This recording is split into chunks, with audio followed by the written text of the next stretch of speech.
أعوذ بالله من الشيطان الرجيم بسم الله الرحمن الرحيم إن الذين آمنوا والذين هادوا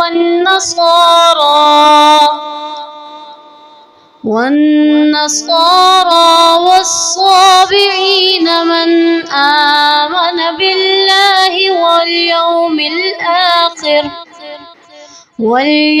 الآخر وعمل صالحا فلهم أجرهم عند ربهم ولا خوف عليهم ولا هم يحزنون।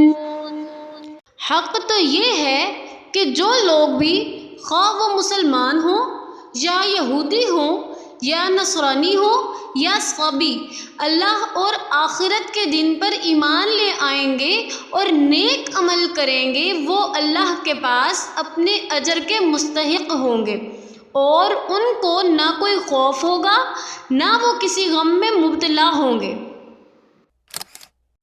सदक़ल्लाहुल अज़ीम।